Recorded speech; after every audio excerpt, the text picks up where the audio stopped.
आज के वीडियो में बात करने जा रहे हैं power star Pawan Singh and trending star Khesari Lal Yadav के बारे में। अरे कहना क्या चाहते हो? पावर स्टार पवन सिंह का वीडियो सॉन्ग आया है दिलवा ले जा रुमाल में, और ट्रेंडिंग स्टार खेसारी लाल यादव का वीडियो सॉन्ग आया है पायल। दोनों गाना बहुत बवाल है। कहो पुरुष वाला इमृति भौजी तार चेहरा का है उदास बा घरे भैया नैखन का हो नहीं। इतना प्यार से कहतिया तो ले लो ना तो ओकरा मन में दुख हो जाए। तारा लेवे के मन नहीं के तो हमरा को दो हम ले लेतानी। संगे दिलवो ले जा रुमाल में, संगे दिलवो ले जा रुमाल में। भैया बाहर जाए के सोचता तो ई पदनी खेला करतिया आ घरे घरे घूम के गोड़ खेला करतिया ना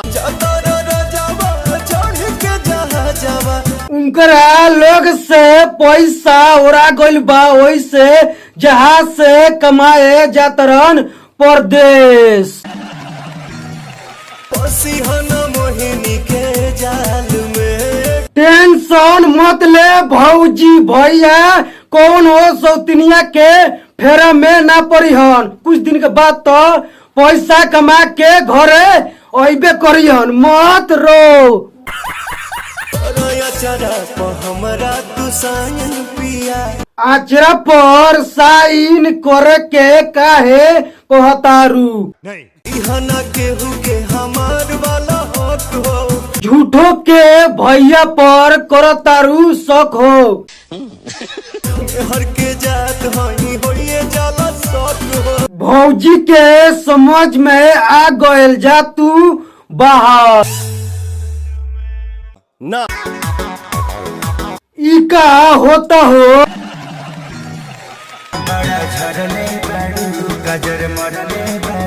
नया भौजाई बिया वैसे झार झूर के रहतिया।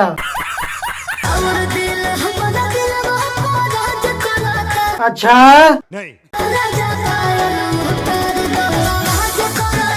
जो थी करक बात तो कर लगिन। अब हम जातानी, बाय।